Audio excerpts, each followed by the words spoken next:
कहानी की शुरुआत होती है अमेरिका के एक जाने माने कॉलेज MIT में। इस वक्त हम प्रोफेसर जेरल्ड को अपनी मैथ्स की क्लास पढ़ाते हुए देखते हैं। लेक्चर खत्म होने के बाद उन्होंने अपने स्टूडेंट्स को बताया कि मैं क्लास के बाहर बोर्ड पर मैथ्स का एक बहुत मुश्किल सवाल लिखने वाला हूँ और अगर तुम में से किसी ने भी इसे सॉल्व कर दिया तो कॉलेज में तुम्हारा नाम सुनहरे अक्षरों से लिखा जाएगा। उन्होंने अपने स्टूडेंट्स को मोटिवेट भी किया ये कहकर कि पहले भी मेरे कुछ स्टूडेंट्स इस क्वेश्चन को सॉल्व कर चुके हैं और आज के दिन वो बिल्कुल टॉप पे हैं अपनी फील्ड में। ये सवाल बहुत मुश्किल है, ये देखते हुए प्रोफेसर जेरल्ड ने उन्हें सेमेस्टर के आखिर तक का वक्त दिया ताकि वो आराम से समय लेकर इसे सॉल्व कर सकें। लेक्चर खत्म हुआ और फिर हमने विल हंटिंग नाम के एक आदमी को देखा जो वहाँ पर साफ सफाई का काम करता था। उसने वो मैथ्स प्रॉब्लम देखी जो प्रोफेसर ने लिखी थी। विल बाद में अपने घर गया और बाथरूम के शीशे पर इक्वेशन सॉल्व करने लगा। अगले दिन जब वो वहाँ बिल्कुल अकेला था उसने चौक उठाया और प्रॉब्लम का आंसर लिख दिया। ये बहुत बड़ी बात थी क्योंकि उसने इस सवाल का जवाब सिर्फ एक दिन में निकाल दिया था।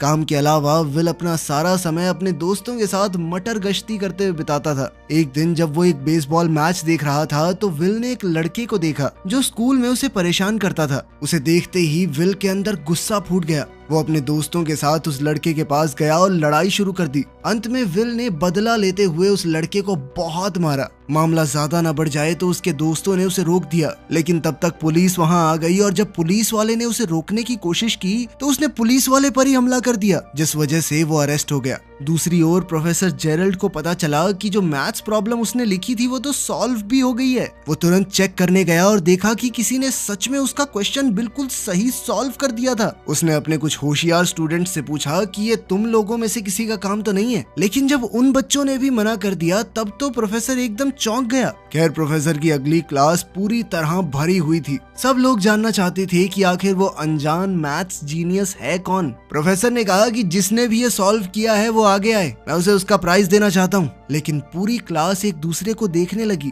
कोई भी आगे नहीं बढ़ा। जब कोई भी सामने नहीं आया तो प्रोफेसर ने अपने स्टूडेंट से कहा कि मैं एक और मैथ्स प्रॉब्लम लिख रहा हूँ जिसे सॉल्व करने में मुझे खुद 2 साल लगे थे। अब तुम में से जो भी वो मैथ्स जीनियस है इसे तो एक दिन में सॉल्व नहीं कर पाएगा। वहीं दूसरी ओर विल अभी जेल से बाहर आया ही था। उसने अपना साफ सफाई का काम किया और तुरंत प्रॉब्लम सॉल्व करने लग गया। उसी वक्त जेरल्ड अपने ऑफिस से बाहर आया और उसने विल को बोर्ड पर लिखते हुए देख लिया। उसने विल को रोकने की कोशिश की, सोचा कि वो बोर्ड पे ऐसे ही कुछ लिख रहा होगा। प्रोफेसर को अपनी तरफ आते हुए देखकर विल वहां से भाग गया। बाद में जब प्रोफेसर वापस आया तो उसने देखा कि विल ने तो एक्चुअली उसकी प्रॉब्लम सॉल्व कर दी है जिसे सॉल्व करने में उसे खुद 2 साल लगे थे, वो इस लड़के ने कुछ ही देर में सॉल्व कर दी। अब उसे पता चल गया था कि वो सीक्रेट मैथ्स जीनियस कौन है। काम के बाद विल अपने दोस्तों से मिला और वापस बार में गया थोड़ी ड्रिंक्स लेने के लिए। वहाँ कुछ खूबसूरत लड़कियों को देखकर विल का दोस्त चकी उनके पास गया और फ्लर्ट करने लगा। लड़कियों को इम्प्रेस करने के लिए चकी ने ऐसे ही झूठ बोल दिया कि हाँ मैं भी यहीं MIT में पढ़ता हूँ, जीनियस हूँ मैं। तभी एक आदमी बीच में बोला और पूछने लगा कौन सी क्लास में पढ़ता है बे तू? जिसके जवाब में चकी ने कहा हिस्ट्री। वो लड़का समझ गया था कि ये झूठ बोल रहा है। उसने चकी की बेइज्जती करनी शुरू कर दी और जानबूझकर उससे हिस्ट्री के टॉपिक्स पर सवाल करने लगा। बेचारे चकी को आता जाता तो कुछ था नहीं, तो वो एकदम चुप रहा। तभी विल अपने दोस्त के लिए आगे बढ़ा और उस आदमी से डिबेट करनी शुरू कर दी। विल एक बार जो पढ़ लेता था कभी भूलता ही नहीं था। उसके फैक्ट्स और जबान इतनी साफ थी कि उसने उस लड़के को एकदम चुप करवा दिया। साथ ही विल ने उस लड़के की बेइज्जती की कि तूने उस किताब से पढ़ा है ना, बिल्कुल रटी रटाई बातें करता है तू। विल ने उसका मजाक उड़ाते हुए कहा कि इतने हजारों डॉलर खर्च कर रहा है तू, फिर भी जब रटी रटाई बातें बोलनी है तो ये तो मैंने पब्लिक लाइब्रेरी में पढ़ी है। इस सब के बाद वो आदमी तिल मिलाकर वहां से चला गया। बाद में उन लड़कियों में से एक जिसका नाम स्काइलर है विल के पास आई और उसे अपना फोन नंबर दे दिया। विल की होशियारी देखकर स्काइलर को वो थोड़ा पसंद आ गया था और स्काइलर ने कहा कि करना किसी दिन फोन मुझे जब तुम्हारे पास टाइम हो। विल ने बाद में वो नंबर उस लड़के को भी दिखाया जो ज्यादा स्मार्ट बनने की कोशिश कर रहा था।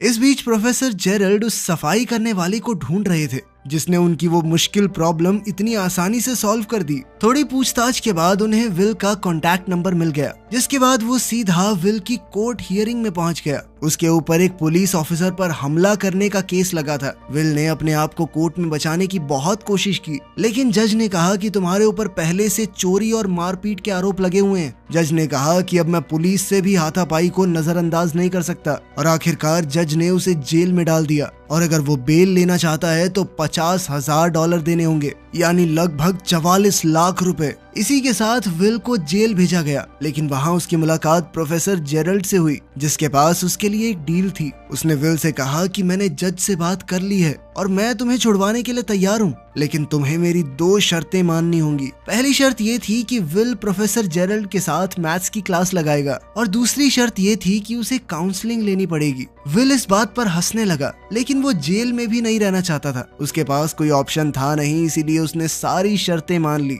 जल्द ही उसने अपनी मैथ्स की क्लास प्रोफेसर जेरल्ड के साथ शुरू कर दी, जो विल के तेज दिमाग को देखकर एकदम हैरान रह गए। अब दूसरी शर्त के हिसाब से उसे एक थेरेपिस्ट से काउंसलिंग लेनी होगी, लेकिन चाहे वो कितने भी थेरेपिस्ट के पास क्यों न चला जाए, विल खुद को उनके सामने खोलता नहीं था। ऊपर से उनका मजाक अलग से उड़ाने लगता। वो एक दिन पहले उन थेरेपिस्ट्स की लिखी हुई किताबें पढ़ लेता और अगले दिन जम के उनकी बेइज्जती करता। आखिरी ऑप्शन के तौर पर प्रोफेसर जेरल्ड ने अपने पुराने दोस्त शॉन मैगवायर से मदद मांगी, जो अब साइकोलॉजी पढ़ाता था। शॉन ने शुरुआत में तो कहा कि मेरे पास फालतू टाइम नहीं है इस सब के लिए, लेकिन जब जेरल्ड ने उसे समझाने की कोशिश की कि वो लड़का बहुत स्पेशल है, अगर सही रास्ते पर नहीं आया ना तो अपनी जिंदगी बर्बाद कर बैठेगा। ये सब सुनने के बाद शॉन आखिरकार मान गया और विल से मिला। जैसा कि उसने अपने पुराने थेरेपिस्ट के साथ किया था, विल ने शॉन की किताब भी पढ़ ली थी और अब वो उनके हिसाब से ही उसका मजाक उड़ाने लगा। लेकिन शॉन ने पेशेंस रखते हुए विल के साथ एकदम नॉर्मल बातचीत की,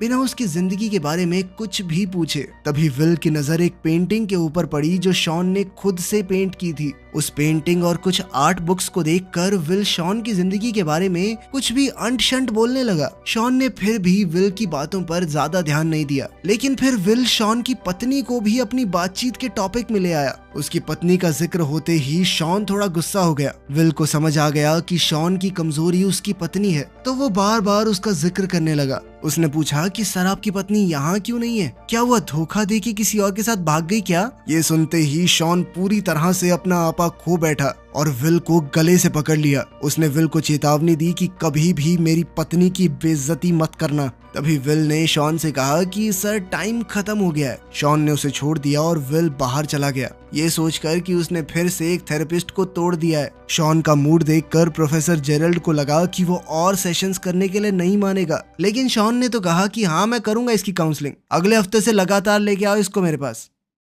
काउंसलिंग के बाद विल स्काइलर के साथ डेट पर गया। डेट पर विल को पता चला कि स्काइलर एक बहुत ही अमीर परिवार से है और इस वक्त हार्वर्ड में पढ़ रही है। उन दोनों ने ही एक दूसरे के साथ बहुत अच्छे से समय बिताया। अपनी खूबसूरत पहली डेट के आखिर में उन्होंने एक दूसरे को चूम लिया। विल जब अगले हफ्ते शॉन से मिलने आया तो शॉन ने कहा कि चलो बाहर चल के बातचीत करते हैं। शॉन विल को एक पार्क में ले गया और उससे बात करने लगा। उसने विल से कहा कि तुमने जो कुछ भी बोला मैंने उस बारे में बहुत सोचा। आखिर में मुझे यही समझ में आया कि तुम दिमाग से एक छोटे बच्चे हो जो ये जानता ही नहीं है कि वो क्या बोल रहा है, बदतमीज हो थोड़े से। शॉन ने विल से कहा कि मैं समझता हूँ तुम बोलना नहीं चाहते, शायद कोई डर है तुम्हारे अंदर, लेकिन बेटा एक बात याद रखना, कभी तो तुम्हें बोलना ही पड़ेगा वरना जिंदगी की सारी अच्छी चीजें खो बैठोगे। अगले दिन विल अपने दोस्त चकी के साथ एक कंस्ट्रक्शन साइट पर मजदूरी करने गया। उसने स्काइलर को फोन किया, लेकिन वो बात करने से डर रहा था। शॉन के साथ अपने तीसरे थेरेपी सेशन में विल ने एक शब्द भी नहीं कहा और शॉन ने भी नहीं। दोनों पूरा 1 घंटा चुप रहे। चौथा सेशन भी इसी तरह से शुरू हुआ, जहाँ किसी ने कुछ नहीं बोला,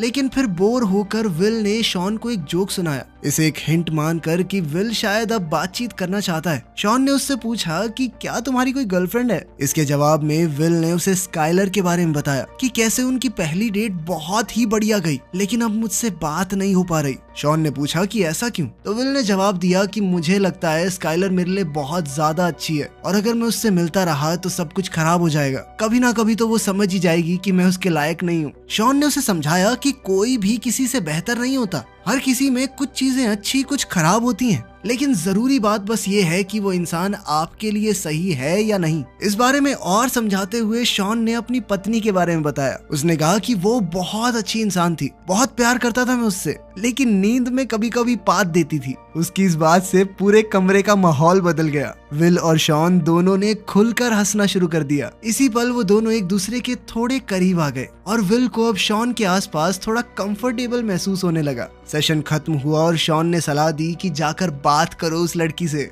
विल शॉन की बातों में इतना खो गया कि उसे याद दिलाना पड़ा कि आज का सेशन खत्म हो गया है, चलो जाओ यहाँ से। शॉन की बात मानकर विल स्काइलर के कॉलेज में गया और उसे दोबारा बाहर चलने के लिए कहा। स्काइलर ने कहा कि मैं तुम्हारे साथ बाहर जाना चाहती हूँ, लेकिन मुझे एक बहुत ही ज्यादा मुश्किल प्रॉब्लम सॉल्व करनी है जिसमें कई दिन भी लग सकते हैं। विल और इंतजार नहीं कर सकता था तो उसने कहा कि वो सवाल मुझे दिखाना। सवाल देखते ही उसने पलक झपकते ही आंसर एक नैपकिन के ऊपर लिख दिया। इसके बाद विल ने कहा कि अब तो तुम्हारे पास कोई बहाना नहीं बचा, चलो मेरे साथ। उनकी दूसरी डेट के दौरान स्काइलर ने विल से उसके परिवार के बारे में पूछा और विल ने उसे झूठ कह दिया कि मेरे 12 भाई हैं। जिस पर स्काइलर ने कहा कि अच्छा नाम बताइए जरा, और विल ने धड़ाधड़ 12 रैंडम नाम सीक्वेंस में बोल दिए। स्काइलर को थोड़ा शक हुआ कि ये झूठ बोल रहा है और उसने कहा कि एक बार नाम फिर से दोहराना जरा, लेकिन अपना विल जीनियस है, उसने दोबारा उन नामों को उसी सीक्वेंस में बोल दिया। खैर विल अपने अगले थेरेपी सेशन में शॉन से मिला और पूछा कि क्या तुम्हें कभी अपनी पत्नी से मिलने का पछतावा हुआ है, क्योंकि तुम्हारी पत्नी के मरने के बाद तो तुम बहुत ज्यादा अकेले हो गए होगे और इतना प्यार करते थे तो दुख भी ज्यादा हुआ होगा। इस सवाल के जवाब में शॉन ने उसे बताया कि कैसे वो अपनी पत्नी से मिला था। जब मैंने उसे पहली बार देखा तो वो अपने दोस्तों के साथ एक बेसबॉल गेम की टिकट लेने के लिए लाइन में इंतजार कर रही थी। वो एक बहुत ही क्लासिक मैच था। तो विल ने कहा कि तुमने वो गेम लाइव देखी थी, कितने लकी हो यार तुम। इस पर शॉन ने बताया कि गेम तो मैंने बाद में टीवी पर ही देखी थी, मैंने अपने दोस्तों को छोड़ दिया था उस लड़की के साथ डेट पर जाने के लिए, वही लड़की जो बाद में उसकी पत्नी बनेगी। विल को बिल्कुल भी यकीन नहीं हो रहा था कि शॉन ने इतनी जबरदस्त गेम एक लड़की के साथ थोड़ा सा टाइम बिताने के लिए छोड़ दी। इस पर शॉन ने कहा कि मुझे कभी कोई पछतावा नहीं हुआ उससे मिलने का, चाहे वो मेरी जिंदगी में सिर्फ कुछ सालों के लिए ही थी, लेकिन वो साल सबसे खूबसूरत थे। खैर बाद में स्काइलर ने विल से कहा कि तुम मुझे अपने दोस्तों और परिवार वालों से क्यों नहीं मिलवाते। विल ने अभी भी उससे अपनी जिंदगी के बारे में झूठ बोल रखा था, लेकिन वो उसे अपने दोस्तों से मिलवाने के लिए तैयार हो गया। स्काइलर, विल और उसके दोस्त एक बार में मिले और स्काइलर को उसके दोस्त काफी पसंद आए। उन सभी ने एक दूसरे के साथ बहुत अच्छे से समय बिताया। तभी प्रोफेसर जेरल्ड शॉन से विल की प्रोग्रेस के बारे में पूछने आया। शॉन ने कहा कि विल धीरे धीरे खुलना शुरू हो गया है, लेकिन अभी थोड़ा और वक्त लगेगा उसे पूरा कंफर्टेबल करने में। प्रोफेसर जेरल्ड ने बताया कि मैं विल के लिए एकदम टॉप की नौकरी ढूंढ रहा हूँ। इंटरव्यू तो वो बहुत प्यार से क्रैक कर लेगा, बस उसकी ये दिमागी प्रॉब्लम ठीक हो जाए, फिर उसे मैथ्स की फील्ड में अपना नाम बनाने से कोई नहीं रोक पाएगा। शॉन ने कहा कि तुम उसके बाप हो क्या जो उसके लिए जिंदगी के फैसले ले रहे हो? जो भी वो लड़का करना चाहता है उसे करने दो, वो जीनियस है, इसका मतलब ये थोड़ी कि बस यही करना पड़ेगा, जबरदस्ती है। लेकिन प्रोफेसर जेरल्ड ने कहा कि वो कुछ और नहीं कर सकता, मैं विल का टैलेंट वेस्ट नहीं होने दूंगा। लेकिन विल को इस तरह की नौकरी में कोई दिलचस्पी नहीं थी, इसीलिए उसने अपने दोस्त चकी को इंटरव्यू में अपनी जगह भेज दिया। एक रात अपनी जिंदगी के बारे में बात करते हुए स्काइलर ने विल से कहा कि तुम मेरे साथ कैलिफोर्निया चलोगे। स्काइलर की बात सुनकर विल घबराने लगा और बोला कि वो उसके साथ नहीं चल सकता, मेरी सारी जिंदगी यहीं पर है। स्काइलर ने उससे पूछा कि तुम मुझसे प्यार करते हो मैं जानती हूँ, तो पूरी तरह मेरे साथ आने में इतना डरते क्यों हो और मुझे कभी कुछ सच भी नहीं बताते। उसने ये भी बताया कि मुझे पता है तुमने झूठ बोला था, तुम्हारे 12 भाई हैं। ये झूठ सामने आने पर विल अपना आपा खो बैठा। उसने कहा क्या जानना चाहती हो तुम मेरे बारे में? अनाथ हूँ मैं, माँ बाप का अता पता है नहीं। अपनी ज्यादातर जिंदगी एक परिवार से दूसरे में फुदकते हुए बिताई है मैंने। बचपन में जिस परिवार के साथ मुझे रखा गया वो मारता था, मुझे कुत्ते की तरह मारता था। स्काइलर रोने लगी और विल से कहा कि कोई बात नहीं, मैं तुम्हारे साथ हूँ ना, मैं तुम्हारे साथ रहूंगी चाहे कुछ भी हो जाए। लेकिन विल ने उसे दूर कर दिया और कहा कि मुझे किसी की मदद नहीं चाहिए। विल को कहीं ना कहीं डर था कि अगर उसने किसी को पास आने दिया और फिर वो इंसान उसे छोड़कर चला गया तो वो सह नहीं पाएगा। स्काइलर ने रोते हुए कहा कि मैं तुमसे बहुत प्यार करती हूँ, कभी तुम्हें छोड़कर नहीं जाऊंगी। लेकिन विल ने झूठ कह दिया कि मैं तुमसे प्यार नहीं करता और वहां से चला गया, स्काइलर को अपने कमरे में अकेला रोते हुए छोड़कर। प्रोफेसर जेरल्ड के बहुत कहने पर विल ने आखिरकार नौकरी के लिए हाँ कह दिया। विल इंटरव्यू देने गया तो लेकिन नौकरी लेने की कोशिश नहीं की। थेरेपी सेशन में शॉन ने उससे पूछा कि वो अपनी जिंदगी में सबसे ज्यादा किस पर भरोसा करता है। विल ने जवाब दिया मेरे दोस्त चकी के ऊपर। शॉन ने कहा हाँ मैं मानता हूँ, तुम्हारा भाई जैसा दोस्त है, जान भी दे देगा तुम्हारे लिए, लेकिन दोस्तों के साथ जिंदगी तो नहीं बिताई जा सकती ना। फिर शॉन ने उससे पूछा तो अपनी रोजी रोटी कैसे कमाओगे? इस पर विल ने कहा कि दिहाड़ी पीटूंगा, कंस्ट्रक्शन का काम बहुत अच्छे से आता है मुझे, सारी जिंदगी कर लूंगा, कमा लूंगा, खा लूंगा। इस पर शॉन ने विल से कहा कि तुमने सारी उम्र मजदूरी की है तो वो तुम्हारा कंफर्ट जोन बन चुका है, उससे बाहर निकलने से डर रहे हो तुम, और यही डर तुम्हें एक बेहतरीन जिंदगी जीने से रोकेगा। शॉन ने उसे ये नहीं कहा कि जेरल्ड जो तुम्हें नौकरी लेने को कह रहा है वो कर लो, बल्कि उसने विल से पूछा कि तुम अपनी जिंदगी में क्या करना चाहते हो। इस पर विल ने मजाक में कहा कि मैं तो भेड़ बकरियां चराना चाहता हूँ। ये जानकर कि विल सीरियस नहीं है, शॉन ने उसे अपने ऑफिस से निकलने को कहा। उसने कहा कि मैं अपना वक्त बर्बाद नहीं करना चाहता, तुम्हारे पास फालतू टाइम होगा, मेरे पास नहीं है, अगर ईमानदारी से जवाब नहीं देना तो जाओ। इस पर विल गुस्सा हो गया और शॉन पर चिल्लाने लगा। शॉन ने फिर से पूछा कि वो अपनी जिंदगी में क्या करना चाहता है। विल दोबारा से चुप रहा, उसने जवाब नहीं दिया। शॉन ने उससे कहा चला जा यहाँ से, जा। स्काइलर के कैलिफोर्निया जाने से पहले विल ने उसे फोन करके अलविदा कहा। स्काइलर ने एक आखिरी बार कहा कि मैं तुमसे प्यार करती हूँ। विल मुस्कुराया लेकिन अपने डर की वजह से जवाब नहीं दिया। उसे अभी भी लगता था कि आखिर में तो मेरा दिल टूटना ही है। अगले दिन चकी से बात करते हुए विल ने कहा कि मैं कोई नौकरी वोकरी नहीं लेने वाला, और अब तो स्काइलर भी चली गई। दोनों भाई यहीं पे कंस्ट्रक्शन का काम करेंगे, अड़ोस पड़ोस में रहेंगे आराम से। ये सुनकर चकी ने अपने दिल की बात कही। उसने विल से कहा कि देख 10 साल बाद मैं तो यहीं मिलूंगा, लेकिन अगर तू 10 साल बाद यहाँ मिला ना तो मुझे बहुत दुख होगा। चकी ने कहा कि मेरा एक ही सपना है, सुबह जब मैं तुझे लेने तेरे घर जाता हूँ ना, मेरे दिल से हर रोज आवाज आती है कि काश आज ये साला यहाँ ना मिले, कुछ अच्छा कर रहा हो जिंदगी के साथ। दूसरी ओर प्रोफेसर जेरल्ड शॉन से लड़ रहा था कि आखिर वो विल को काम लेने के लिए मना क्यों नहीं पा रहा। शॉन ने कहा कि हमें विल को मजबूर नहीं करना कि अपनी जिंदगी के इतने बड़े बड़े फैसले ले, अभी उसे खुद ही नहीं पता वो क्या करना चाहता है। उसने समझाया कि विल को छोड़ दिए जाने का डर है, इसीलिए वो लोगों को अपने पास नहीं आने देता। जेरल्ड उसकी बात से सहमत नहीं था। उसने शॉन से सीधा कहा कि विल को अपनी जिंदगी बर्बाद करने मत दे। क्या अपनी तरह फेलियर बनाना चाहता है क्या उसे? इस पर शॉन ने जवाब दिया कि मैं कोई फेलियर नहीं हूँ, मैंने चुनी है ये जिंदगी, मुझे अच्छा लगता है इतने में खुश हूँ मैं। तभी विल अंदर आया और उनकी बातचीत सुन ली। प्रोफेसर जेरल्ड कमरे से बाहर चला गया ताकि थेरेपी शुरू हो सके। शॉन के पास आज एक फाइल थी जिसमें विल के शरीर की तस्वीरें थी, जिसमें उसके फॉस्टर फादर की मार के निशान थे। विल ने पूछा कि क्या कभी तुमने किसी बच्चे को इस तरह बेरहमी से पिटा हुआ देखा है? इस पर शॉन ने बताया कि मेरे पिता शराबी थे, बचपन से शराब पीकर मुझे और मेरी माँ को मारते थे। शॉन की कहानी सुन के विल को अपने बचपन की याद आ गई। शॉन ने विल के सामने आकर कहा कि जो कुछ भी तुम्हारे साथ हुआ बेटा वो तुम्हारी गलती नहीं थी। विल ने हामी भरते हुए सर हिलाया, पर शॉन बार बार कहता रहा कि ये तुम्हारी गलती नहीं थी, नहीं थी बेटा, नहीं थी। आखिर में विल ने कहा मुझे पता है, पर शॉन फिर भी बार बार बोलता रहा तुम्हारी गलती नहीं थी, नहीं थी, मान लो इस बात को। ये सुनकर विल की आंखों में आंसू आ गए। उसने शॉन को धक्का दिया। शॉन ने फिर से कहा कि जो कुछ भी हुआ तुम्हारी गलती नहीं थी, और अब आखिर में विल टूट गया। उसने शॉन को गले लगा लिया और जोर जोर से रोने लगा। अब वो अपना बीता हुआ दर्द छोड़कर आगे बढ़ने के लिए तैयार था। उसने शॉन से कहा कि वो उन्हीं नौकरियों में से एक लेगा जो प्रोफेसर जेरल्ड ने उसके लिए तैयार की हैं।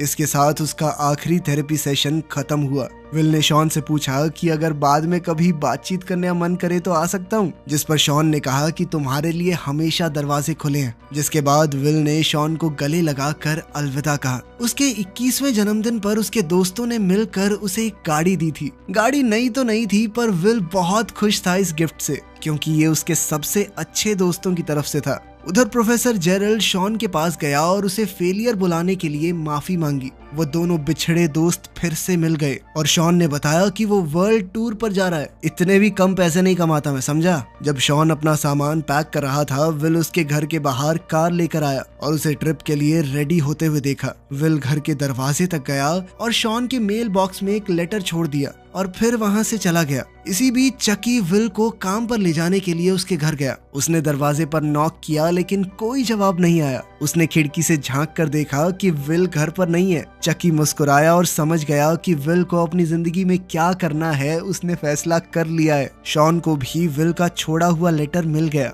लेटर में विल ने लिखा था कि वो नौकरी नहीं ले रहा, वो कैलिफोर्निया जा रहा है स्काइलर से मिलने। ये पढ़कर शॉन मुस्कुरा दिया और अंदर चला गया। चलो लड़की मिल गई, अब अपना जीनियस कुछ ना कुछ तो अच्छा कर ही लेगा। आप सबके प्यार की वजह से हमारे 1 मिलियन पूरे हो गए हैं, उसके लिए बहुत ज्यादा थैंक्स तुम सबको। तुम सभी मेरे लिए बहुत स्पेशल हो यार, 0 से 1 मिलियन पे ले आए। Love you all.